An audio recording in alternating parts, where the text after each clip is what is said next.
নমস্কার, আমি শাশ্বতী সিনহা আপনাদেরকে শোনাচ্ছি বিখ্যাত লেখক মিহির সেনগুপ্তর বিষাদ বৃক্ষ।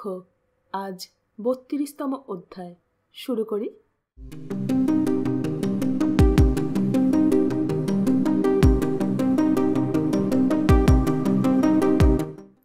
একসময় মানুষের বাঁচা বা মরার অধিকার সবই জমিদার, তালুকদার বা তাদের নায়েব গোমস্তাদের মুখের কথার ওপরই নির্ভর করত। এ কিছু নতুন কথা নয়, তবুও প্রসঙ্গক্রমে বলতে হচ্ছে। নায়েব মশাই তার জমানায় এ অঞ্চলে অসংখ্য ঘটনা ঘটিয়েছেন, যে কারণ সাধারণ চাষি প্রজাদের ভিটে ছাড়া, গ্রাম ছাড়া হতে হয়েছে। মানুষ খুন হয়েছে সাধারণ পশুর মতো, নারী লুণ্ঠিত হয়েছে অকাতরে। আমি এমনও শুনেছি যে নায়েব মশাইয়েরা বাঁধা মেয়ে মানুষ থাকা সত্ত্বেও তার মাঝে মাঝেই স্বাদ পাল্টাবার ইচ্ছে হতো এবং পাইক লেঠেলরা সে ব্যাপারে তাকে আদৌ হতাশ করত না। ছনু মির্ধা বলে এক আধপাগলা কিন্তু অসম্ভব ন্যাওটা মির্ধা আমাদের তালুকদারি চলে যাওয়ার পরও বহুকাল বাড়িতে আসতো। তালুকদারি বিলোপের বিষয়ে কেউ কিছু বললে সে খুব মুখ খারাপ করে দক্ষিণী খামার দিত। কিছুতেই বিশ্বাস করতো না যে এখন আমরা তার মালিক নই। যখনই আসতো কাঁধে করে হয় একটা অতিকায় চিতল মাছ বা অনুরূপ কিছু নিয়ে আসতো। অত দূরের পথ পাড়ি দিয়ে আসতে আসতে সেসব হয়তো পচে গোবর হয়ে যেত, কিন্তু বারণ করলে শুনতো না। তার ধারণা ছিল মালিকের কাছে খালি হাতে যাওয়া গুনাহ। তার কাছে নায়েব মশাইয়ের বাড়ির ঘটনা ঘটার পর শুনেছি যে ব্যাপারটি আফসোস এবং দুঃখজনক হলেও নায়েবের এটা বাও না।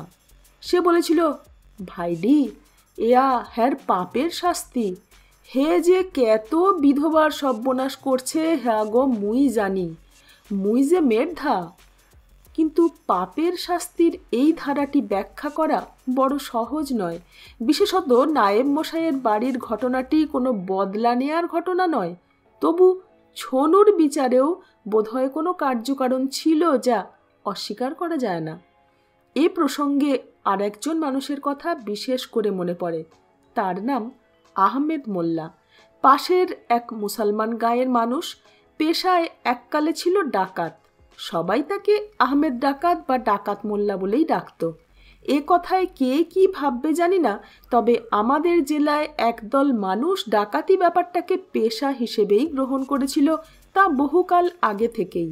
ডাকাতি, নগদিগিরি, লাঠিয়ালি বা এরকম সব ভয়ঙ্কর কাজকে আমাদের এখানকার মানুষেরা বর্গ বর্ণ নির্বিশেষে খুব একটা নিন্দনীয় পেশা হিসেবে দেখত না। এসব তাদের কাছে খুবই সহজ, স্বাভাবিক আর ৮-১০টা সাধারণ পেশার মতোই।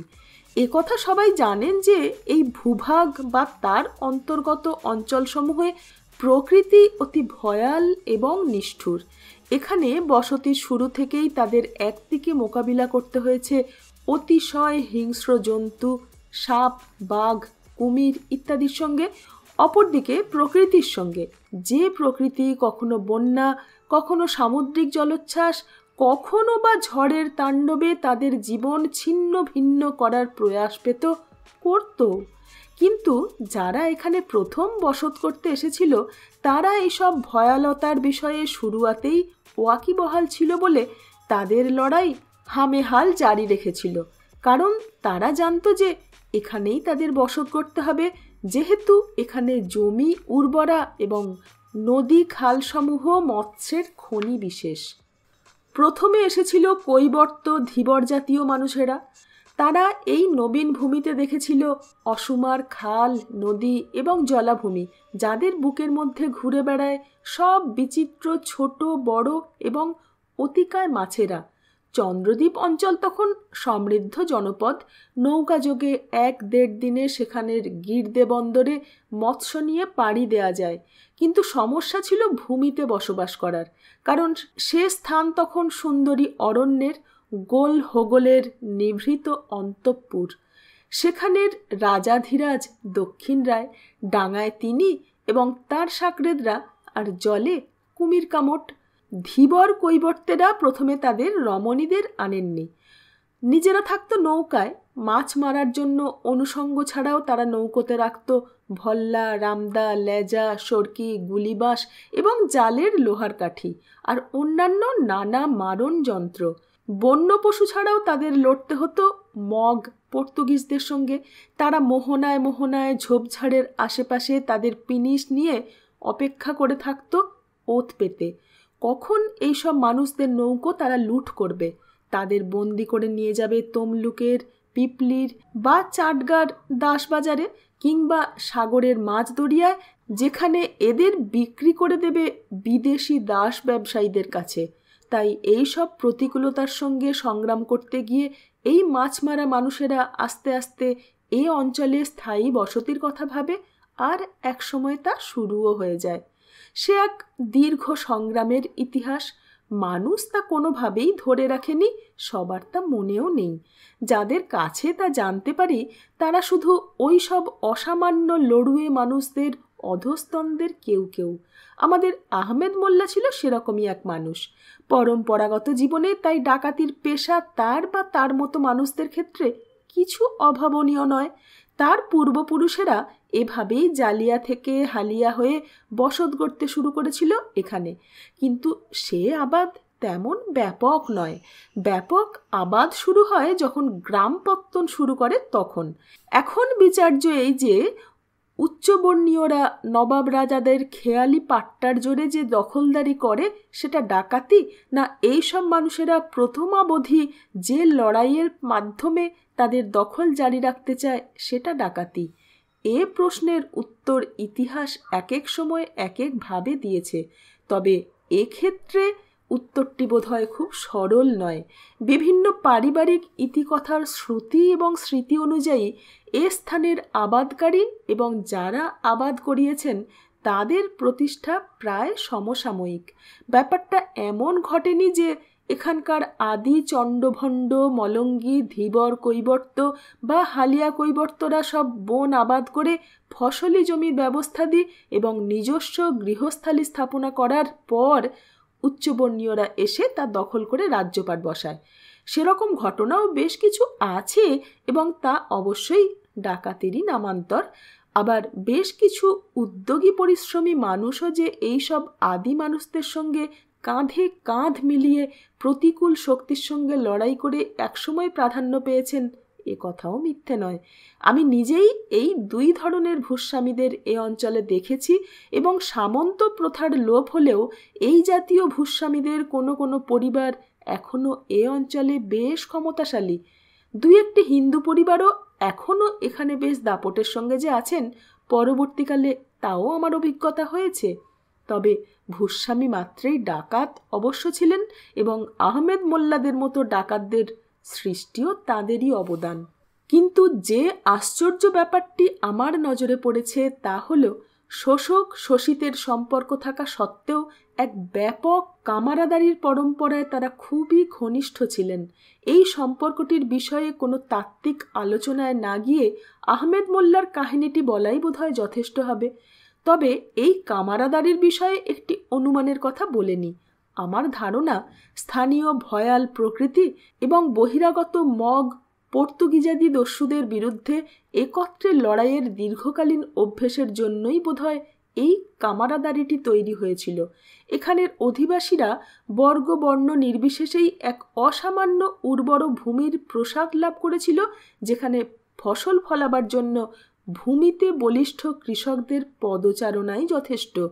কঠিন লৌহময় হল শীর্ষের প্রয়োজন এই ভূমির কদাপি ছিল না। কিন্তু ভূমি হাসিল করার এবং তাকে সতত শাসনে রাখার সংগ্রাম প্রতিনিয়ত এদের করতে হয়েছে।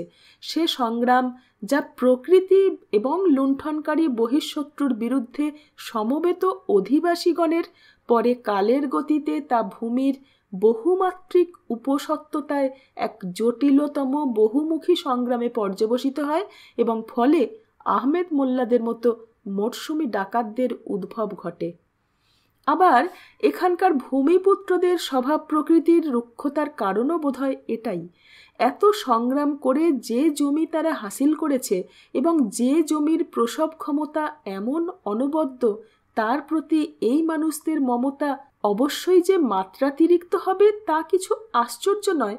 ফলত তারা বর্গ বর্ণক্রমেই একটু অতিমাত্রায় উচ্ছ্বাস আর আবেগপ্রবণ, আবার রুক্ষতায়ও তা হঠাৎ ওঠা সামুদ্রিক জলোচ্ছ্বাসের মতোই।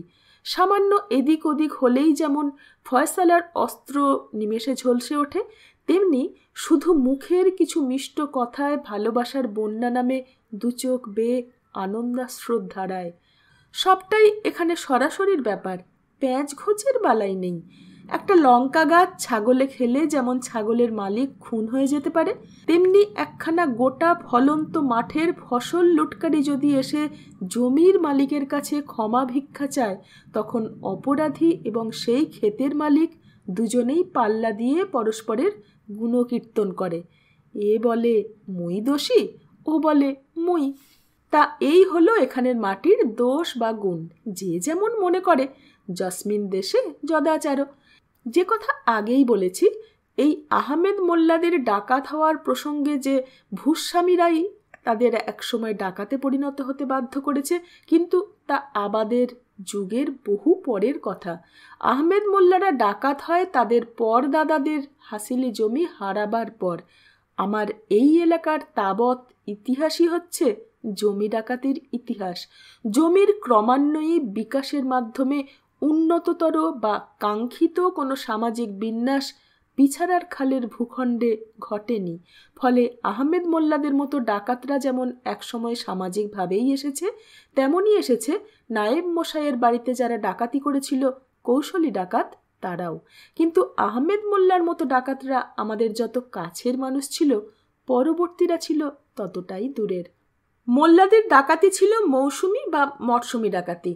যখন মাঠে কাজ আছে বা অন্য রুজি রোজগারের ব্যবস্থা আছে, তখন যে ডাকাতি করে সে একছের লক্ষ্মী ছাড়া। মোল্লারা তখনকার দিনে ডাকাতি করত অনটনের টোটায়, যখন পেটের নাড়ি গুটলি পাকিয়ে হা অন্ন জো অন্ন করত, তখন। ওই সময় মালিকদের গোলায় ধান পচে, আর সাহা সাউদ মহাজনেরা সুদের টাহা ছাপ দিয়া গনইয়া সিন্ধুকে তোলে।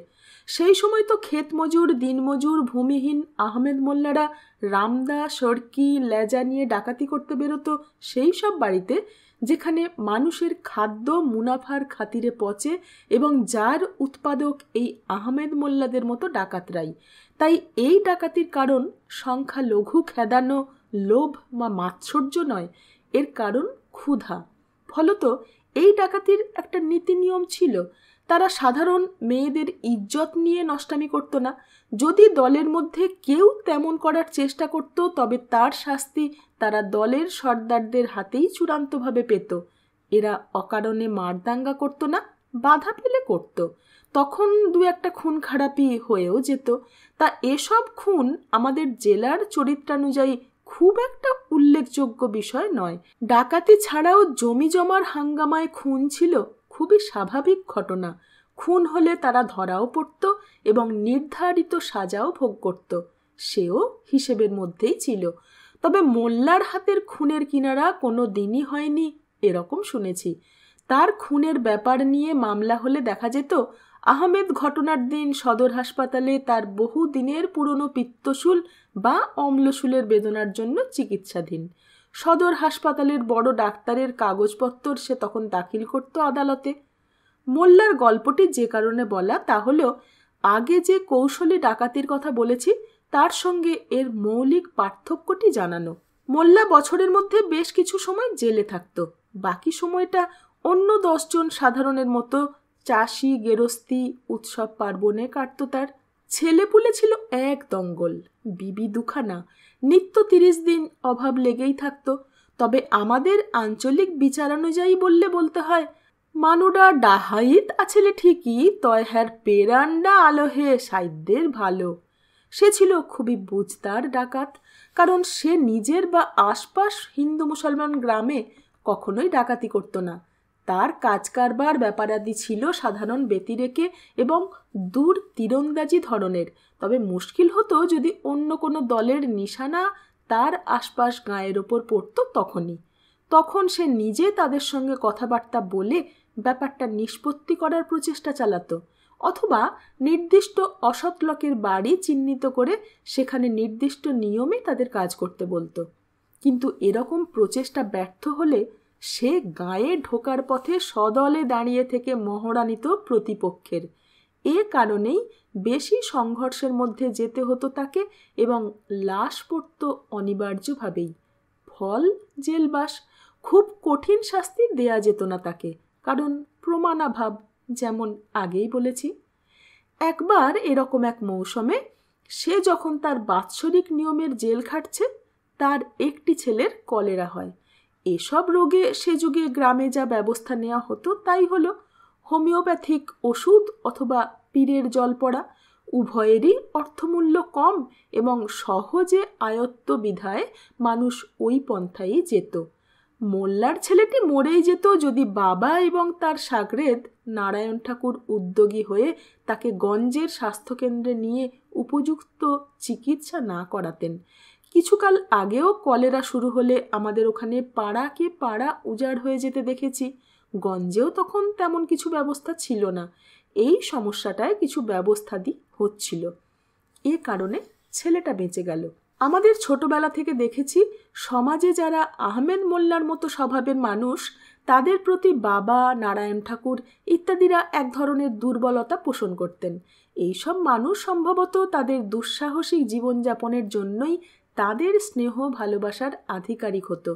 কিন্তু সবাই আহমেদ মোল্লার মতো মানুষ ছিল না। তারা এই স্নেহ ভালোবাসার সুযোগ নানাভাবে গ্রহণ করত। কখনো বা বলেও বেড়াতো যে অমুকবাবু তমুক গ্রামে ডাকাতি করার সময় তার বা তাদের সঙ্গে ছিলেন, অথবা তার নির্দেশেই এরকম একটি ডাকাতির কাজ করতে তারা বাধ্য হয়েছে। এমনকি পুলিশি জেরার সময় পর্যন্ত তারা বাবার মতো মানুষের বিরুদ্ধে এরকম জবানবন্দি দিয়েছে। বাবার ঘরেই জানলা ভেঙে ঢুকে তার পাঞ্জাবি থেকে সোনার বোতাম বা অন্যান্য সামগ্রী চুরি করতে দ্বিধা করেনি। এ কারণে বাবাকে বিপদে পড়তে না হলেও অনেক সময় অত্যন্ত অপ্রস্তুত অবস্থায় পড়তে হয়েছে। বিপদ না ঘটার কারণ অবশ্যই সামাজিক প্রতিপত্তি। তবে আহমেদ মোল্লা এ ধরনের আচরণ কোনোদিনই করেনি। বাবার সঙ্গে তার অত্যন্ত সদ্ভাব ছিল, তাকে অসম্ভব মানতও সে। অনেকবারই তাকে বলতে শুনেছি, যারা নেক ইমানদার মানু ভালো ছাড়া কখনো খারাপ কাম করে না, মনোফেকি ব্যানছাপি করে না, হ্যারগো তো বেয়াকেই ভালো পায়, লেকিন মোর লেগান দোজখি কিরার লইজ্ঞা ভাবে কেডা, হ্যাঁ? মোরেও যে ভালো পায় হে মানুষটার দিল আল্লাহ কি দিয়া বানাইছে, হ্যাঁ? কিন্তু তথাপি আহমেদ তার ডাকাতি ব্যাপার অর্থাৎ ব্যবসা তখনও ছাড়তে পারেনি। বাবা নারায়ণ ঠাকুর তাকে এ নিয়ে অনেক বললেও সে পেরে ওঠেনি। পেরে ওঠা সম্ভবও বোধ করি তার ছিল না। চাষের কাজ যে কটা দিন সে করতে সুযোগ পেত, সেই রোজগারে অতগুলো সন্তান এবং দুখানা বিবিকে ভাত কাপড় দেয়া সম্ভব ছিল না। তাছাড়া সে কাজ করত পরের জমিতে আধিয়ার হিসেবে। নিজের হাল গরু জমি কিছুই ছিল না। যেটুকু গতরের জোরে করতে পারত তার আধা ভাগের বেশিরভাগ চলে যেত হাল, বলদ, কামলা এবং তার জেল খাটাকালীন অনুপস্থিতিজনিত কারণে বাড়তি কামলার হিসেব মেটাতে। আমাদের জেলায়, বিশেষত আমাদের ওই পিছাড়ার খালের চৌহদ্দিতে মেয়ে লোকের খেতে কাজ করার রীতি নেই।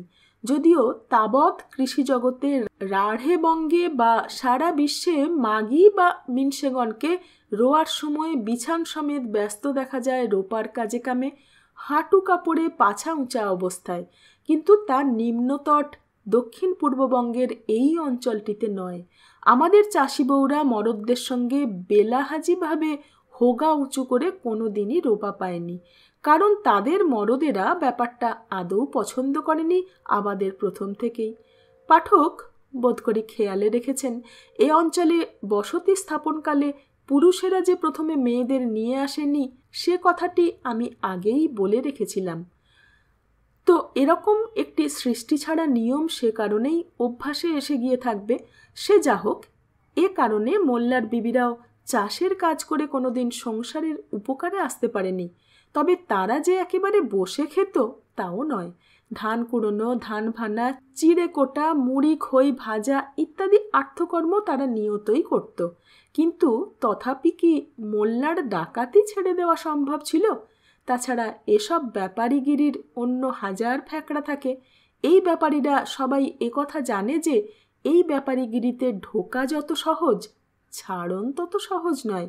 তুমি ছাড়লেও দলের লোক তোমাকে ছাড়বে না। ছাড়বে না যারা তোমার এ কর্মের বিরুদ্ধে রাষ্ট্রীয় পাহারাদার তারাও। কারণ তুই যদি এ কাম না করবি, মোগও চলে কেমনে? অর্থাৎ তুই বা তোরা এ কাম করবি, জেলও খাটবি, আবার ছাড়াও পাবি। হে কারণ চিন্তা নাই, মোরা তো আছি। কিন্তু তুমি ব্যাপারী হবা, ব্যাপার করবা না, এ দেউলা এই ব্যাপারে নাই। পেটের দায়ে এই ব্যাপারের ব্যাপারী হয়েছিল যারা একদা, তারা তখন কি একথা ভেবেছিল? কিন্তু ভাবেনি বলে ব্যাপারের কায়দা কানুন পাল্টানো যাবে ইচ্ছে মতো, এমন স্বাধীনতা 14 আগস্ট 1947 সালের মধ্যরাত্রে কি কেউ বলে দিয়েছিল? দেয়নি। আহমেদ মোল্লাও সে কারণে বাবা বা নারায়ণ ঠাকুরের নিয়ত সুপরামর্শ সত্ত্বেও এই ব্যাপার ছাড়তে পারেনি। ব্যাপার এবং ব্যাপারী কথাগুলো এতক্ষণ যে অর্থে ব্যবহার করেছি তার সামান্য টিকা প্রয়োজন।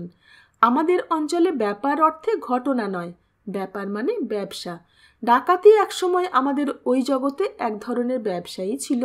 যারা ব্যবসা করে তারা ব্যবসায়ী বা ব্যাপারী। ডাকাতি যেহেতু একটি ব্যবসা বা ব্যাপার, যারা ডাকাতি পেশায় আছে তারাও ব্যাপারী।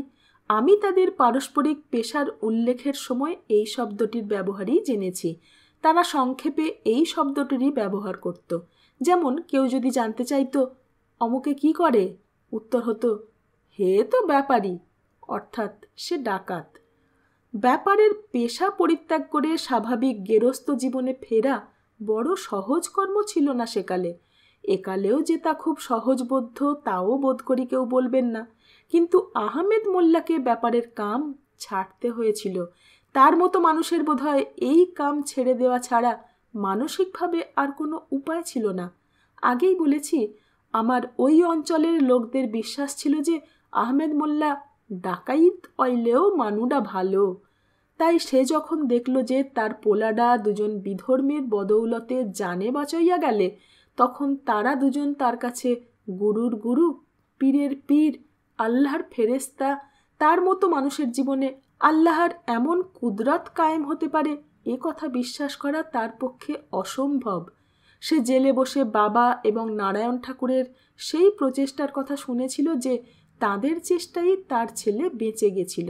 কিছুদিন বাদেই সে ছাড়া পেয়েছিল এবং বাবার পায়ের কাছে বসে কসম খেয়ে বলেছিল, মুই আল্লাহ মাবুদ জানি না, আগম নিগম কোরআন হাদিস মোর মাথায় থাউক।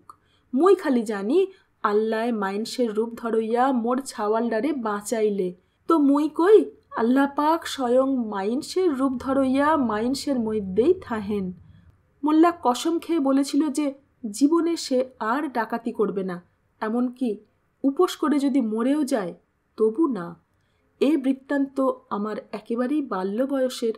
পরবর্তীকালে যে মোল্লাকে আমি দেখেছি সে প্রকৃতই একজন আলাদা মানুষ।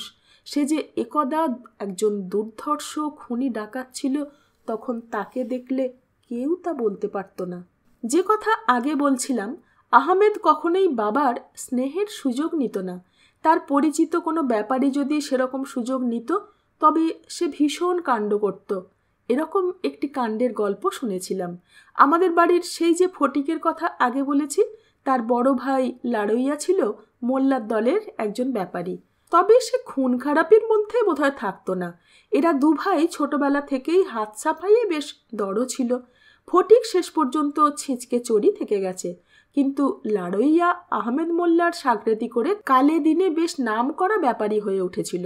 সে যা হোক, ছোট বয়সে মাতৃহীন হওয়ায় এরা আমার মায়ের তত্ত্বতালাশে থাকতো। বাবাও এদের খুব স্নেহ করতেন। তা একবার নাকি এক 10 ধারার মামলায় সে পুলিশকে জানায় যে বাবার নির্দেশেই তাকে ডাকাতিটি করতে হয়েছিল। কিন্তু পরস্পর বিরোধী বক্তব্যে অভিযোগটি সে প্রতিষ্ঠা করতে পারেনি এবং ফলত কিছুদিন জেল খাটে। বেরিয়ে এসে বাবার পা ধরে ক্ষমাটমা চেয়ে সে যখন নিশ্চিন্ত, তখন একদিন তার ওস্তাদ আহমেদ মোল্লার হাতে সে বেদম মার খেয়ে দেশ ছাড়া হয়। মোল্লা তার ওই বদমাইশটা জানতে পেরেছিল। দীর্ঘকাল আমাদের অঞ্চলের কেউ আর লাড়ইয়ার দেখা পায়নি। তবে একবার পুজোর সময় আমরা তাকে দেখেছিলাম। মোল্লার হাতে মার খেয়ে সে পালিয়ে গিয়েছিল নাকি পশ্চিমবঙ্গে। সেখানেও নানান দুঃসাহসিক ব্যাপারাদি করে জেল টেল খেটে যথেষ্ট খ্যাতি অর্জন করে। বহু বছর পর যখন সে আমাদের পিছাড়ার খালের জগতে এলো, ততদিনে সবার রাগ ধুয়ে জলে। প্রায় নায়কের মর্যাদায় সবাই তাকে নিল সেদিন। মজার ব্যাপার এই যে পশ্চিমবঙ্গে তার ব্যাপারাদির গল্প সে নিজেই বলেছিল। মনে আছে, একটা আধুলি, সোনার আংটি, একগাছা হার, এইসব হঠাৎ করে গিলে ফেলে আবার উগড়ে বার করে দিয়ে সে সবাইকে তাজ্জব করে দিচ্ছিল।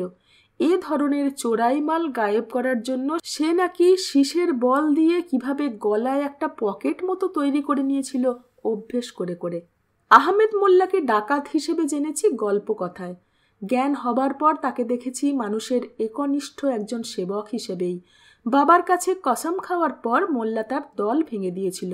দলের সবাই জানত ব্যাপারের কাজ ছাড়েনি, কিন্তু মোল্লা কাঁচা সবজির ব্যবসা শুরু করেছিল তার নতুন পেশা হিসেবে। এছাড়া খাল বিল নদীতে জাল বেয়ে মাছ ধরত সে, সেটাও তার জীবিকার অঙ্গ হয়ে গিয়েছিল। একদা সে ডাকাত ছিল বটে, কিন্তু সাম্প্রদায়িক ভেদ বুদ্ধি তার আদৌ ছিল না। বরঞ্চ কোনো রকম গণ্ডগোলের আঁচ পেলে সে তার পুরনো সাগরেদদের নিয়ে আমাদের এলাকাগুলোতে টহলদারি করত রাত বিরেতে। সব মানুষের সঙ্গেই ছিল তার সুন্দর সম্পর্ক। মাঝে মাঝে আমাদের কর্তাদের কাছে এসে যখন বসত, আফসোস করত তার অন্ধকার জীবনের নানান কৃতকর্মের জন্য। তার সঙ্গে সেসব দিনে শীত বা বসন্তের রাতে জ্যোৎস্না পক্ষ থাকলে সুপারি কাঠের ডিঙিতে বড় খাল পেরিয়ে গাবখানের নদীতে ঝাঁকি জাল নিয়ে মাছ ধরতে যেতাম। বড় খাল পেরোনোর সময় যখন বৈঠা হাতে মোল্লার ডিঙির পাছায় বসে এক হাতে বৈঠা চালাতো আর হাতে ডাবা হুকোটা নিয়ে গুড়ুক গুড়ুক করে টান মেরে তার ফেলে আসা জীবনের নানান রোমাঞ্চকর কাহিনী বলতো, আমরা বড় শিহরিত হতাম। তারই কীর্তি কাহিনী বলতো সে, কিন্তু আমরা তার বলার ভঙ্গিতে গল্পের স্বাদ পেতাম। বেশ চমৎকার একটি ধরন ছিল তার কথনের। কখনো কখনো গান গেয়ে উঠত, যদিও গানের গলা ছিল না তার। গলা না থাকলেও একটা ভাবে আবেগ থাকতো তার গানে, যেটা আমাদের ওই এলাকার বেশিরভাগ চাষি বা সাধারণ মানুষ মাত্রেরই একটা চমৎকার সম্পদই বলা যায়। তবে তার গলার খামতি পুষিয়ে দিত নাগর আলী ভাই। সে তখন আমাদের বাড়ির রাখাল, পাহারাদার তথা অনেক কিছু। মাছ ধরা পর্বে তার উপস্থিতিও আমার এক চমৎকার স্মৃতি। গল্প করতে করতে মোল্লা হঠাৎ গেয়ে উঠত সে গানের কলি, বড় হাহাকারের। কত আশায় ভাসাইলাম রে আহা এ মোর সাধের তরিখান, কুলে না পৌঁছিলাম রে বন্ধু, তাই কান্দে এ পরাণ। নাগর আলী ভাই সঙ্গে সঙ্গেই দোহার দিত এবং এক সময় সেই মূল গায়ক হয়ে গেয়ে যেত। কি কারণে কে বা করে রে আনছান এ ইনছান, আহা কুলের তালাশ দেয় মোর বান্দু গো, কান্দে এ পরাণ। মানুষের জীবন কি কারণে কে যে এমন আনছান করে দেয় এবং সময়ে কেন যে তাকে দগ্ধায়, তার হদিশ কে বা জানে, আর কেই বা দিতে পারে। জীবন এমনই এক রঙ্গ, তারে কখনো দেখি নিষ্ঠাচারে, কখনো তার তীরভঙ্গ, তার কখন পীড়িত কখন সোহাগ, কখন যে তার ভাবের উদ্বাগ, হে কদাডা জানলে বোধহয় শেতল ওইতো এ অঙ্গ। শেখ নাগর আলী কয়, কিসের থিয়া কিবা অয়, হে কথা কেউ কইতো যদি, ছাড়তাম না হে মধুর সঙ্গ। এরকম এক বিন্যাসে নাগর আলী ভাই মোল্লার গানের বিস্তৃতি ঘটাত। অল্প শিক্ষিত অথবা অশিক্ষিত বলে যাদের আমরা বারবার তুচ্ছতাচ্ছিল্য করে এসেছি, তারা কিন্তু মাটির গুণে হোক বা যে কোনো কারণে এমতো দার্শনিকভাবে ভাবিত এবং ব্যক্ত হয়, এ আমার একান্ত অভিজ্ঞতা। ডিঙি যখন বড় খাল ছেড়ে গাঙের জলে পড়ত, তখন মোল্লা বলতো, বাজানেরা তোমরা কেউ একজন এখন পাছায় বও, একজন যাও গলইয়ে। নাও হানজান কাইত্তার না অয়, নাও কাইত তো বেয়াক কাইত। তোমরা আর যারা যারা নামে আছো হকগোলের মৌয়াত, তয় হে কারণ ভাবইয়া লাভ নাই। হায়াত থাকলে বাঁচবা, মৌয়াত আইলে মরবা। মরণ বাচন খোদার নাচন। তয় পাছায় যে থায়ের হ্যারও কিছু মেন্নত থাহা জায়েজ, হ্যার হজাক থাউন আবশ্যক। এইসব কথা হতে হতে খ্যাপলা জালের খ্যাও এবং নৌকার মধ্যে মাছেদের দাপাদাপি শুরু হতো। তাদের রূপলি শরীরে চাঁদের আলো ঠিকরে পড়ত। নৌকা বাইবার ঝকমারির মধ্যে নাগর আলী ভাই থাকতো না। তার কাজ শুধু গান আর কেচ্ছা কথন, মাঝে মাঝে মোল্লার ধর্তাই। সেসব কথা ভাবলে আজও বড় মোহময় মনে হয় জীবনকে। মনে হয় অনেক মহান মানুষের জীবনের থেকেও আমার সেই সময়কার জীবন সার্থক। আমি হয়তো সেই সার্থকতার আনন্দের কথাগুলো সঠিকভাবে পরিবেশন করতে পারছি না, কিন্তু সে এক অনবদ্য জীবন আমি যাপন করেছি যা সবার ভাগ্যে জোটে না। মাঝরাতে মাছ ধরা শেষ হলে মোল্লা ঘাটে এসে নৌকো বেঁধে আমাদের বাড়ির দরজায় পৌঁছে দিয়ে তবে ফিরে যেত। এমনকি নাগর আলী ভাইয়ের সঙ্গে পাঠিয়েও সে নিশ্চিন্তি থাকতো না। বাবাকে ডেকে বলে যেত, লইয়া গেছিলাম, ফেরত দিয়া গেলাম। গোসা টোসা যা করবেন আমার উপর, পোলার কোনো দোষ নাই। মাছ কাইল বেয়ানে দিয়া যামু, চিন্তা নাই। এসব ব্যাপারে বাবা আমাকে কোনোদিন শাসন করেননি। 1959 কি 60 সালের কোনো একটা সময় যখন মার্শাল প্রেসিডেন্ট কায়েমি হয়ে তক্তে এবং আমার ওই পিছারার খালের ক্ষীণ অবশিষ্ট গৃহস্থ বাড়িগুলোর উচ্ছেদের জন্য যখন প্রাগুক্ত কায়দায় ডাকাতির দু একটা ঘটনা ঘটে গেছে আর মোল্লা তার প্রাক্তন সাগরেদদের নিয়ে এই সব ঘটনার প্রতিরোধে খবরদারি করতে শুরু করেছে, তখন একদিন সকালে ঘুম ভাঙার মুহূর্তে জানলাম গতরাতে মোল্লা খুন হয়েছে। তার লাশ পড়ে আছে বড় খালের কিনারে এক হোগলা ঝোপের মধ্যে। জায়গাটা দাদিয়াম্মা যে ছইলা গাছের আড়াল থেকে ছাবি ফেলে চিংড়ি মাছ ধরতেন তার ঠিক উল্টো পারে। মনে আছে আমাদের পিছারার খালের জগতের তাবৎ মনুষ্য সেখানে জমায়েত হয়েছিল তাকে শেষবারের মতো দেখার জন্যই হয়তো, অথবা গ্রামীণ জীবনের স্বাভাবিক কৌতূহল বশতই কিনা আজ আর মনে নেই।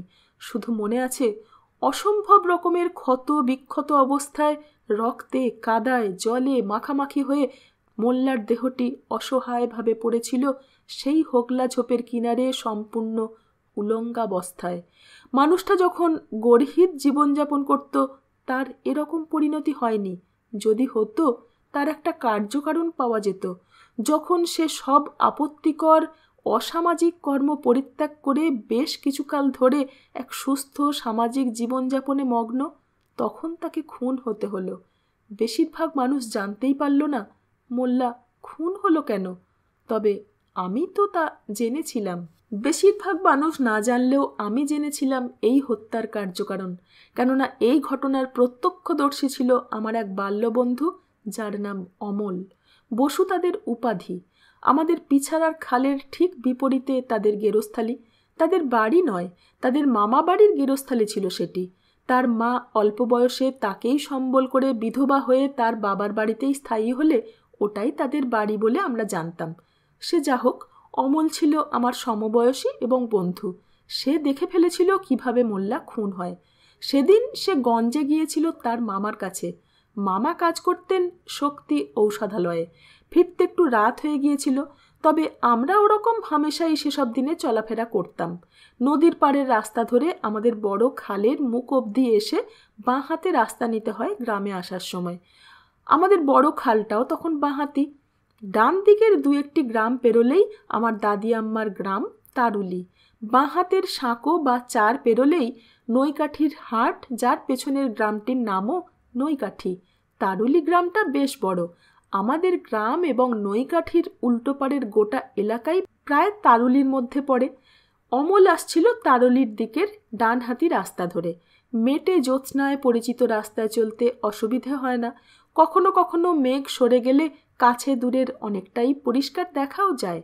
দাদি আম্মার বাড়ির সামনের ছইলা ঝোপের কাছাকাছি এসে অমল আল্লাহ বলে একটা আর্তনাদ শুনেছিল এবং স্বাভাবিক সতর্কতা বশত ছইলা ঝোপের মধ্যে লুকিয়ে পড়েছিল। সেখান থেকেই সে দেখতে পায় কয়েকজন মানুষ একটা ডিঙি নৌকোর মধ্যে একজনকে কুপিয়ে যাচ্ছে। আর্তনাদরা প্রথম আঘাতের পরই থেমে যায়।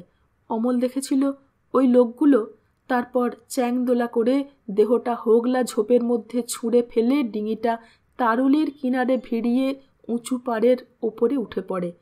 তারা চারিদিক ভালো করে নজর করে নিশ্চিন্ত হয় যে কেউ তাদের দেখেনি। তারপর ধীরে সুস্থে আবার নৌকায় উঠে উত্তরমুখী চলতে থাকে। তখন ভাটার টান, নৌকার গতি ধীর।